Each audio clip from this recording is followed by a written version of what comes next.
I want to start off by saying good morning to everyone and thank you for having me today. My name is Georgette Jones. A little bit about my professional background. I've been in IT for about 17 years now. Started off in the help desk. I've done server support, project management. For the last 8 years, I have been administering storage area network and network attached storage.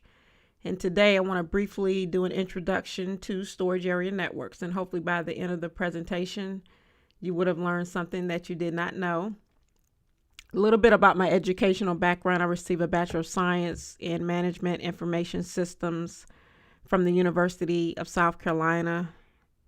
I have an MBA from Keller Graduate School of Management, and I'm currently pursuing a PhD from Capella University. So we're going to go ahead and get started here. So the first question, does anybody know what a storage area network is?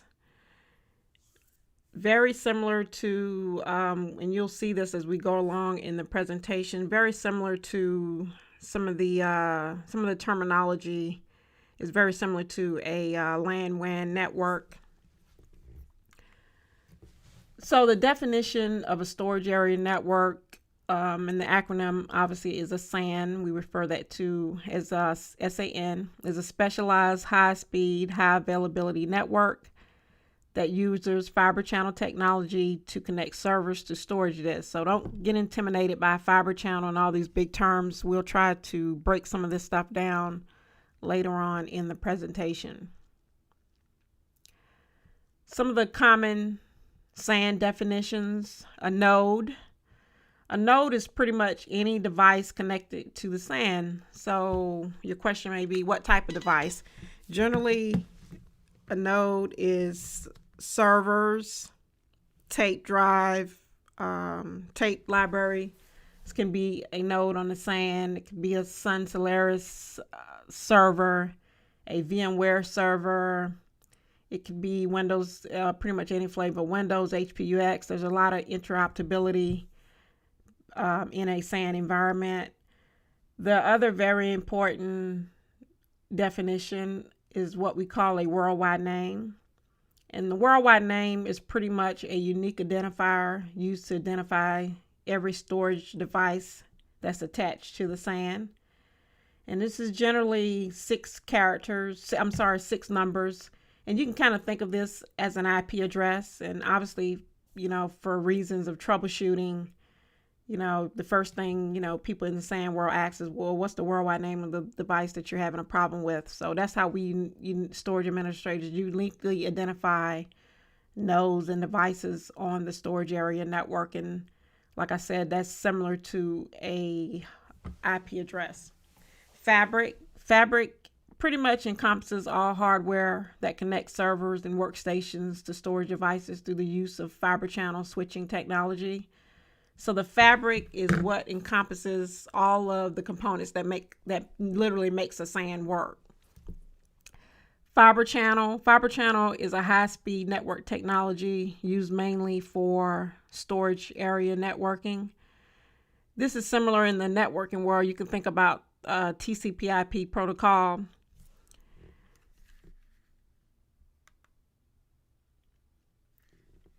So what are some of the design considerations? Why would companies want to implement a SAN? Obviously, when you're looking at any type upgrade or any IT solution, it should solve an underlying business need. So your manager may come to you and say something like, our LAN backups are running very slow and we need better performance, or we're running out of data center. In our data center, we're running out of floor space and we would like to do some type of consolidation, or we have this mission critical systems and data. We really need it on a high availability, high reliability type system, and SAN would be one of the solutions that you would probably look at. And the other consideration is obviously it should meet some business requirement for, like I said, availability and reliability of the data that you want to use it for. It should also be scalable to meet current and future business needs. Obviously, you don't have to start off with a huge storage array. There are different types of storage arrays to meet, small business, medium business, enterprise type businesses, and then you can obviously expand as your needs expand, and be cost effective and ease of manageability. Some of the benefits of a SAN: eliminates restrictions on the amount of data that can be accessed by an individual server as opposed to servers with direct attached storage. We'll look at a diagram here shortly. But there's also, a lot of environments still have a flavor of both of these. The SAN doesn't necessarily eliminate what we call the traditional way of doing things. It can work in tandem because most organizations put their, like I said, mission critical data on a storage area network. Storage can be accessed by multiple servers simultaneously with more robust and faster processing. So obviously, a direct attached storage can do the same thing, but allow multiple clients to connect to it. But the key here is robust and faster processing. That's what you're going to get from your storage area network through the fiber channel technology. Storage resources can be centrally managed, and storage space can be allocated and deallocated to hosts as needed. This is one of the great benefits of storage, that the direct attached storage doesn't give you that flexibility. So you can give this server here 1 terabyte, and then 6 or 7 months, this server gets decom, it goes away and is no longer used. You can put that 1 terabyte back into storage pool to be used by other devices on the storage area networks. Components are hot swappable, eliminating downtime. What I mean here by hot swappable, pretty much everything in the storage array is duplicate. Like, for example, the power supply, there's two power supplies, 2 controller cards. Pretty much everything is duplicate for high availability. And hot swappable just means that if a part goes bad, it can be swapped without taking the storage array devices down or having to implement downtime if a part goes bad. And this is common practice for most of the high-end components now, and even a lot of servers, just normal servers, also is similar to this. So what does a direct attached storage looks like? We call this DAS.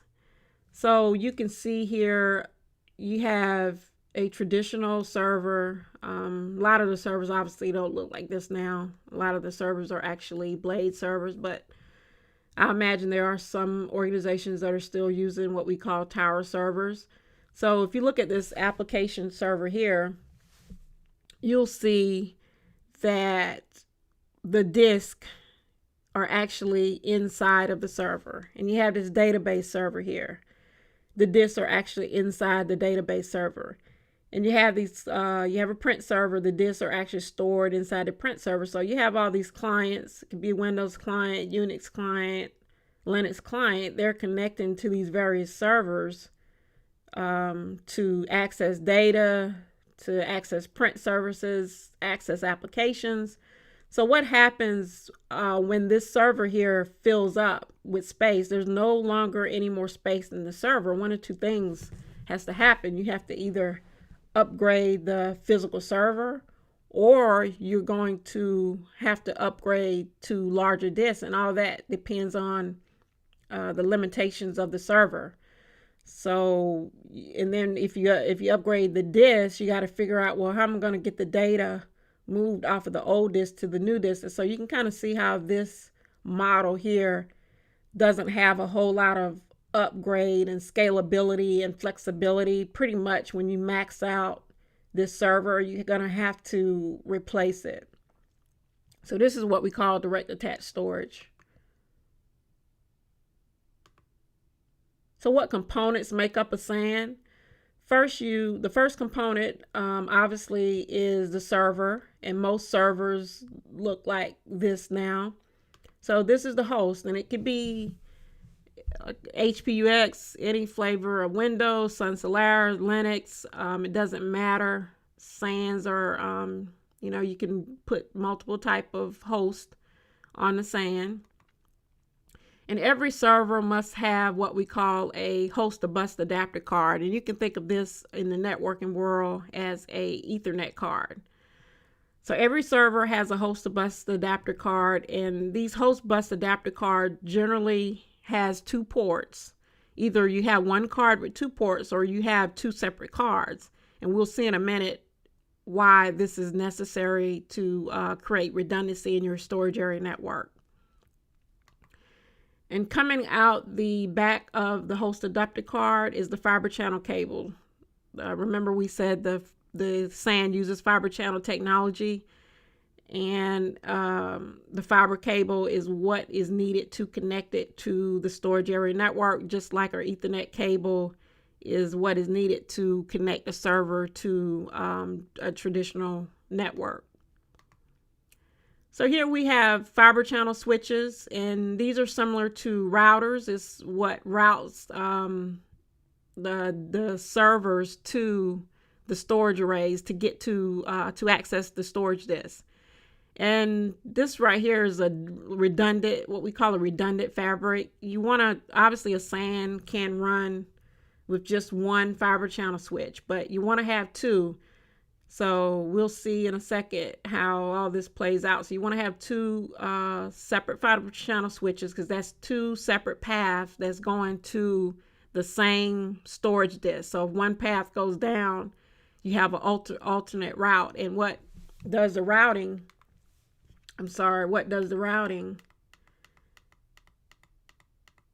is multi-pathing software. And you can see here, I'm showing EMC PowerPath, which is the preferable software for Windows host, but this software would obviously be dependent, the multi-pathing software would be dependent on the host. It would need to be compatible with the operating system of the host that you're trying to connect to the SAN.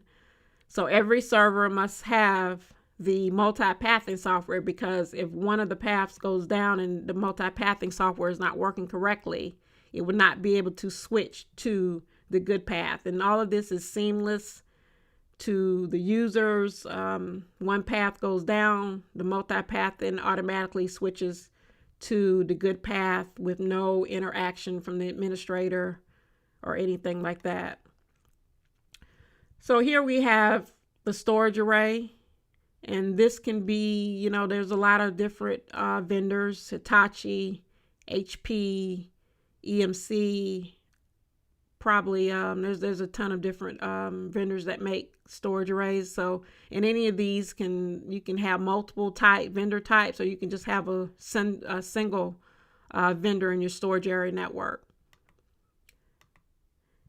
And pretty much the storage array mainly encompasses disks. So you can see the DAS, the old way, you have a server, tower, or blade, and all the disk with the data that your users access is in that server. Here you have the server, but the disk is actually located in a storage array. So you can easily scale this and add to your storage array. You don't have to start off with 1 petabyte of data. You can start off with 2 or 3, for a small organization, 2 or 3 terabytes worth of data, and scale your way up as your storage needs grow. So like I stated before, unlike the DAS, the servers attached to a SAN have redundant connections to storage disks, i.e. data, via redundant fiber channel switches. And what the main goal of this is to eliminate single points of failures. So obviously the storage array is the heart of the SAN. Everything in here is redundant, hot swappable, very scalable.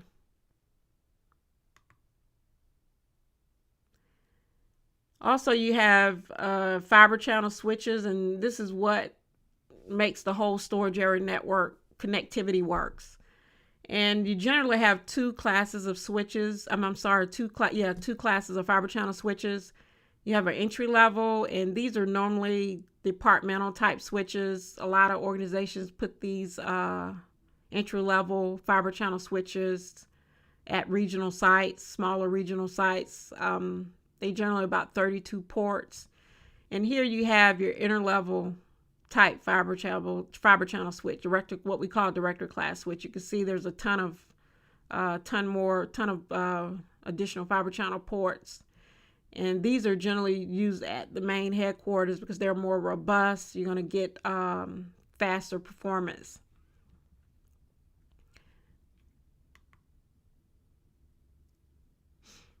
One other benefit of a SAN is that you can go to what we call LAN-free backups to eliminate network bottlenecks, because the LAN is much slower. So a lot of organizations actually use their tape libraries, put the tape libraries in the SAN, because you're going to get higher speed performance in your backups through the fiber channel. So you can see here, this little diagram shows a LAN-free backup using a SAN. The traditional way, the LAN, obviously, I don't want anyone to think that the SAN eliminates a network. A SAN is inside of a network. So every server in the SAN is also connected to, traditional network as well. But in the traditional backup world, you would have your backup servers, library connected to the network. You can actually move your tape library. If you look at this diagram here, you see your backup server is connected to the SAN, and also the tape library is also connected to the SAN. You're going to get much better performance in putting your tape backup solution in your SAN as opposed to doing your backups over a slower network connection. So here was what we have: a redundant fabric, and all that means is that every server, you can see, has two paths to the storage array. So we look at this HPUX server. It has one. Can you think of both of these fiber channel switches as separate SANs? So you have SAN A and SAN B. The HPUX box has a fiber channel connection, which is the purpose of the two HBA ports that we talked about earlier. HBA card having two fiber channel ports for redundancy purposes. So you have this HPUX box has one fiber connection going to SAN A, SAN B. The Windows, same thing, SAN A, SAN B. So if one of these connection goes down to SAN B, it also switches, the multipathing switches over to the good path, and there's no downtime at all, no interaction from the storage administrator. Same thing for this Linux box, has two connections. Tape library, the same things. On the tape library doesn't really handle multipathing, because obviously there's no software that you put on it, but we still use two fiber channel connections here. The storage array also has two connections to SAN A and SAN B, because obviously if the SAN A goes down in storage array, the storage array doesn't have a connection to SAN B, the host would not be able to get to it. So this is what a traditional redundant fabric. Obviously there's some more complicated type SAN designs that we can get into, which would be a little bit more advanced.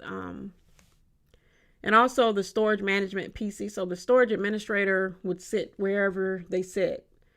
It doesn't matter. They don't have to be located where the SAN is located to manage the SAN, and that is done through tools depending on the storage area vendor. So if you have an HP storage array, they have their own tools to manage the storage array, and also EMC have tools as well.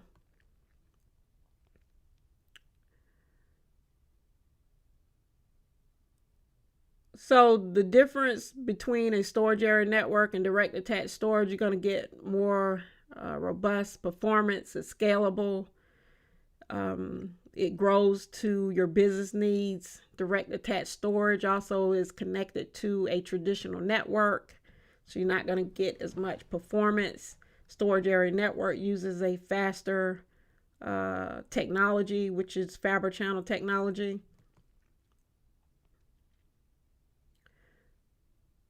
So we just kind of touch on one of the main advantage of a SAN. It eliminates single points of failure, redundancy, performance, reliability, high availability.